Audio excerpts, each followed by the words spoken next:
Hi, philosophers. Welcome to week 6 and chapter 6 on the truth tests. So, this week I'm just going to go through really quickly the chart that you can find on this week's unit. So, it looks like this and it has all the different truth tests. So, if you're going to be writing a paper from chapter 6 as opposed to chapter 5, this would be really useful for you. There's another chart that's for chapter 5 and those thinkers as well. So this is really where you need to pick, do you want to write out of chapter 5 and all of the kind of knowledge thinkers, or do you want to write on the truth tests in chapter 6? So there's a chart here and you can kind of follow along if you like, and you can fill in where it's blank on the chart with what I say here as well as what's in the textbook. All right, after that, I'm going to go over 2 options for the paper if you're going to write out of chapter 6, and then go over some examples behind me. How would you apply the different truth tests, and how do you get different answers, right, based on different criteria for truth? So first of all, looking at our chart here, we have the correspondence test, coherence test, pragmatic test, the creativity test, and then the deconstruction. It says test in the textbook. I really think of it, it's more of a method, so I won't go over it here. If you're really interested in Derrida, in deconstruction as this method of deconstructing the truth, looking for how oppositions create one another and binaries, then by all means please email me and I can walk you through how to apply that to a particular example, because it's really interesting work, but you have to dig into it a little bit deeper. So I'm just going to go over these first 4. All right, so the first one is the correspondence test, and this is used for really things that are right in front of us, empirical data type questions, sense right questions, things that we can measure, right? So this is the corresponding visual that I like to use for correspondence. So I think of it's right in front of me, right? It's an object or an event that I can observe and I can collect data on. The interpretation of the data, correspondence test doesn't evaluate, okay? I can only say, right, this is the data I've collected, right? It's 71 degrees outside, or the earth, is warming by so many degrees, right? We can make all those kinds of claims. All right, I see my desk in front of me. So those kinds of statements can be measured by the correspondence test. And so that means it's pretty limiting in the kinds of truths, right, it can evaluate. So it could be really helpful in some ways, right? But in other ways, it's quite limited. And even the correspondence test, it seems quite straightforward, but the anti-representationalists that come up in the textbook would even say that we're all limited even by our own perspectives, right? So I see a desk and you see it slightly differently, right? Or maybe very differently. And so even the anti-representationalists, right, would have a critique and say we can't have any kind of knowledge, even this kind of like right in front of you sensory sort of knowledge, right? But this is the image you can kind of have in your mind for correspondence truths, right? The next one is the coherence test, and the example that she gives in the textbook is of a courtroom, right? So think of coherence as, right, different sides telling, right, sometimes equally or very closely equal narratives, right? And whichever one tells the more coherent narratives, right, tends to be the one that wins in court, right? Ideally, is the idea.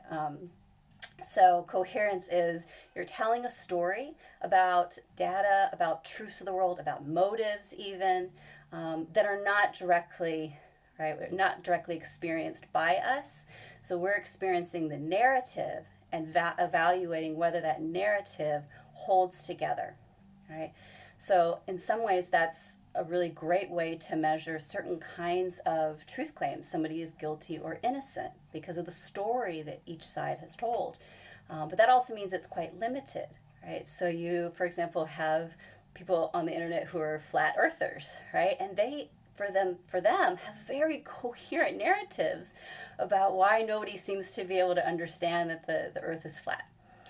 So that's the limitation of coherence approach to truth is, maybe you have a narrative that's to you really coherent, and so you start keeping out evidence, right, that is counter to your narrative. And that leads us to next is the pragmatic test here. And so here a statement needs to fit with explain the belief, right? But also it has to work. So that's always going to be the driving force of pragmatism, is that a statement works in the world, right? And not just for an individual. So pragmatism is not relativism in terms of truth, right? Just because I think that a truth claim, right, can change, right, or that theories about the world can change in response to data, does not mean that they're relativists at all, right? They just want to say whatever works, right, collectively is true, right? It needs to make a difference, has the power to explain, and it has what they call cash value, right? So whenever you think of pragmatism, you think of, okay, this claim, right, if I give it to the world, right, I can buy something with it, right, metaphorically speaking, right? I make this claim in the world and it works, it has traction, right? And so there's various ways in which Mitchell wants to apply this, and she says it works in science, religious, and historical truths as well. So first thinking about the way science works, right? And so you can kind of think about the big sort of key term for pragmatists here is that it allows for paradigm shifts, right? So what you can have is a theory, right? And then that theory explains most of the data, right? It will never explain all the data. So you can sort of ask scientists, does any theory explain all the data that comes in about anything? And they'll say no, it just explains most of the data. That's why it's always a theory. Now, when new data starts to not fit, right, then you have scientists saying, okay, well, maybe we need to look for ways can we tweak this theory, right? What's not working here, okay? When you get enough data, right, coming in that the theory cannot explain, right, and it doesn't work. You're starting to plug this data into the theory and it's not giving you what it should, right? You hit this tipping point, right, where the theory cannot explain it anymore and you need a new theory. So that's a paradigm shift. Think about that. It also works with historical truths, right? We tell this story about the past, about what happened, even about motives, right, of groups of people. And then as new data comes in, right, we have to revise that history. And so we also think of revisionist history as this horrible term, but in many ways that's what we're always doing, right, with history. History is not just us looking completely objectively at all of the facts of the world. We couldn't do that. We couldn't take all of that in, right? It's not just about names and dates. It's about all of the artifacts of history, about whose voice counted in shaping, right, the narrative of history. And so being able to go back and continue to say, this is now a better, right, understanding of history, given that we have new voices and new data about it that have been unearthed, the pragmatist approach is a much more helpful approach, right? You're not using a correspondence or even necessarily a coherence approach to history. And you might even say the same of religious truths, right?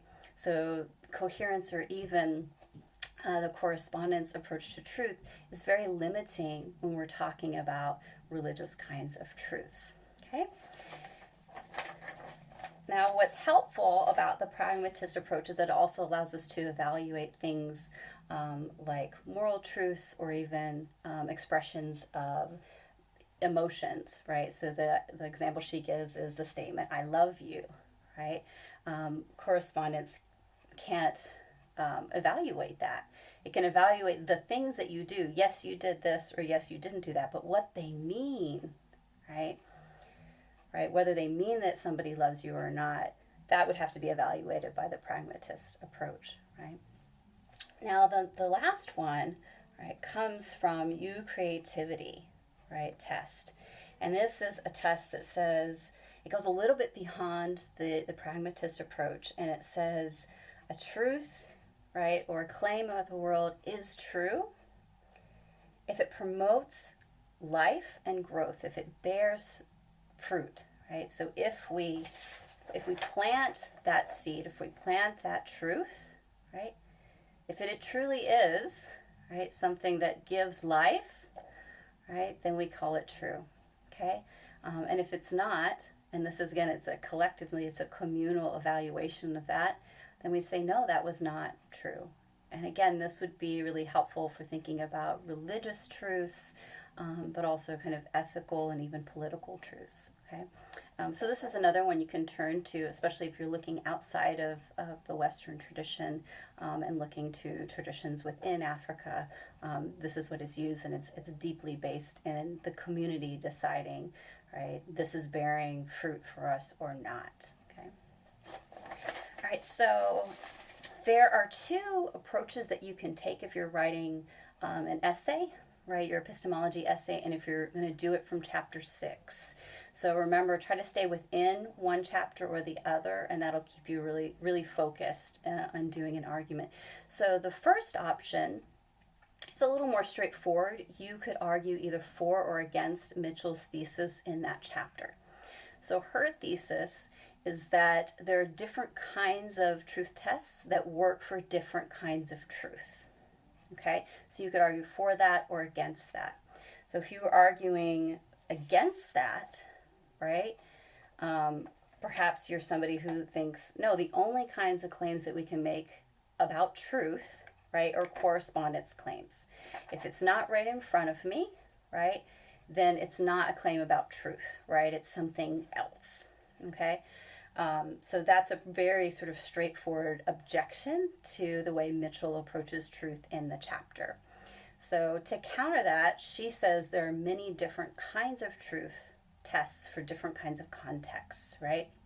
So if we're talking about empirical questions, that's very different than an evaluation of emotion or values, right, or community. So if you take that approach, right, you could put that against somebody from the correspondence camp, right, or the correspondence only camp. So she's not rejecting a correspondence approach to truth, but she thinks it is very limited and can only be used in certain cases. So that's one approach that you can take, right? Do you agree or disagree with Mitchell's thesis in chapter 6? Okay, the other approach you can take is to apply two different truth tests to an example, right, to a particular claim, and then see how they give different answers. And then this would be sort of following Mitchell's general thesis to say, well, this truth test is a better, right, test for this particular example. And they'll give different kinds of answers, or perhaps there's some cases where they could give the same answer, right, but for different reasons. Okay, so I want to walk us through just a few of those that you might use that might be interesting to you. And then you can also think about, these examples or others like them as part of your final project as well, right? So many of you'll have to pull from two different branches for your final project. So epistemology is always a great place to pull from because any topic is going to have truth claims that need to be tested, okay? So the first one, we'll kind of start with the fun ones and get to a little more serious. So the first one I want to think about is the claim that Santa is real, okay?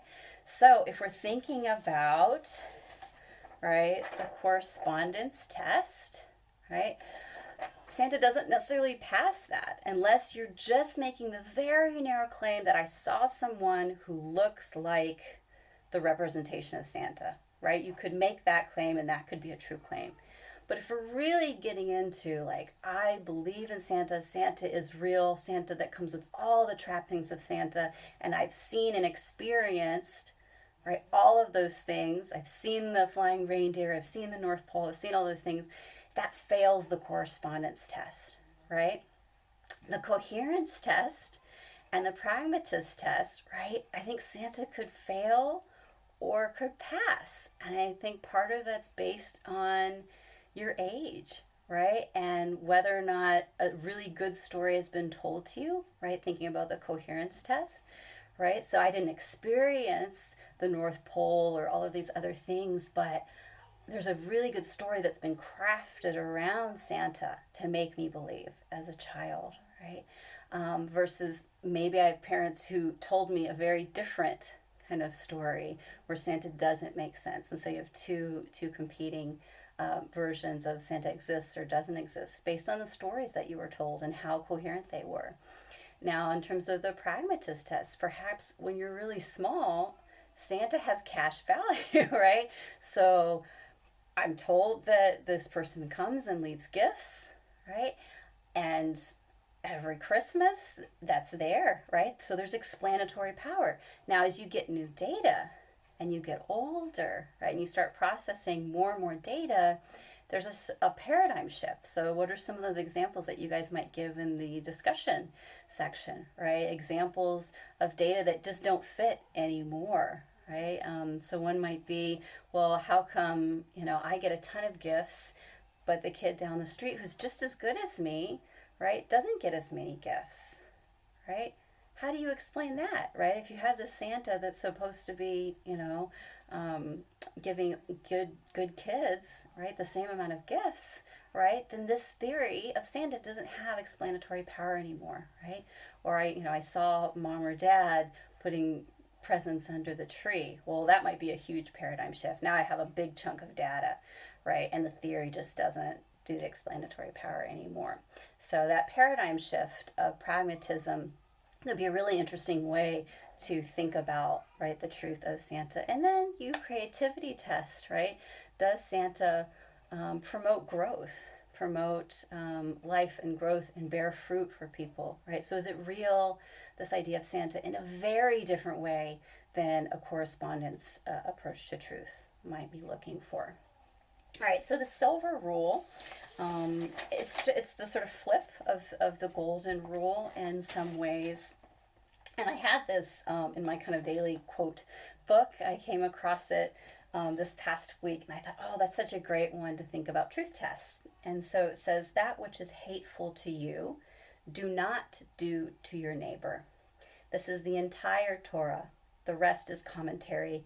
Go and learn. And that's from Hillel the Elder within Judaism. And so that silver rule, do not do unto others, right, what is hateful and what you would not want done to you, right? The rest is commentary.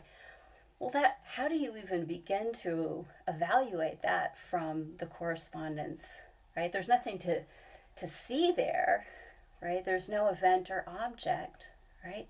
You can say, oh, that somebody is doing that thing to one another, but even the evaluation to say that is hateful or not hateful, right? You need at least coherence, but probably pragmatism or creativity to evaluate that. And then there's that should. So anytime you have a should within a statement, right, an evaluation of value, then you need to say, I can't use correspondence here, right? I'm limited, right? To evaluate any should claim, right, we need at least coherence, but probably pragmatism or creativity, okay? The next is any claim going on right now with coronavirus. You could use that as an example, right? So coronavirus is a hoax, right? It could be one that you could evaluate. That would not pass any kind of correspondence test because, again, it's asking for a whole narrative, right, as opposed to individual points of data in the world. So at the very least, you're right, you could go to coherence. Now, for some people, that claim that this is a hoax, right, might cohere for them, right? So they're only letting in certain data that tell that story.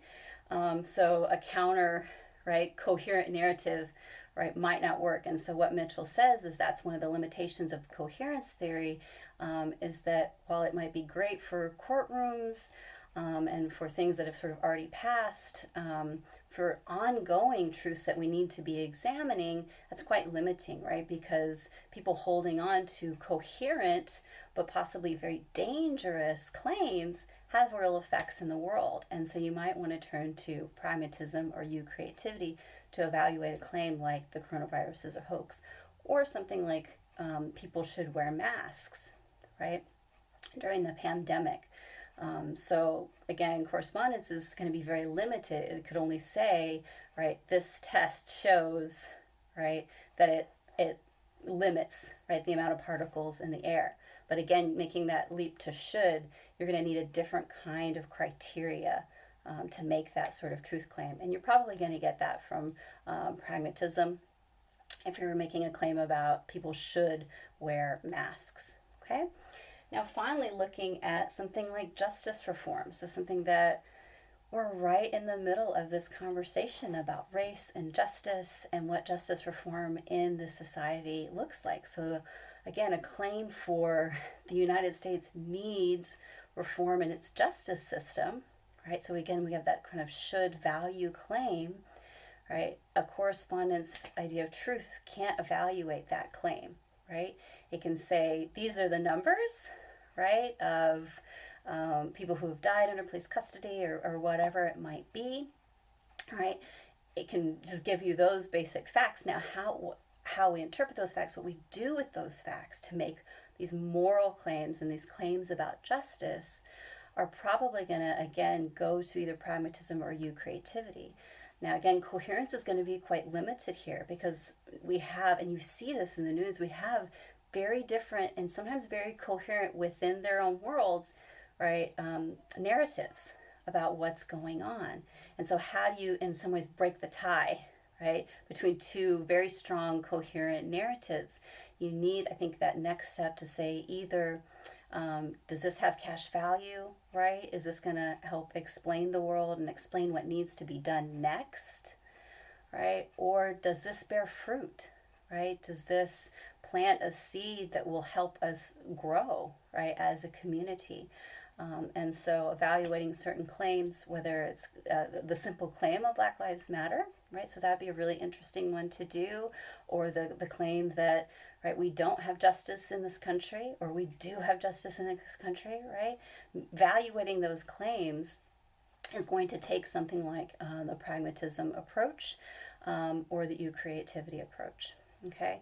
So you can kind of make an argument that one approach is better than the other, and you can go as far as to make a claim about what the actual truth or the answer to the question you're raising is. But what I'm looking for in those papers is really, do you understand the different approaches to truth and which ones fit certain questions better than the others, right? You may not be able to answer that question fully yet because it's a question that belongs in the second part of the class, either in ethics or political philosophy.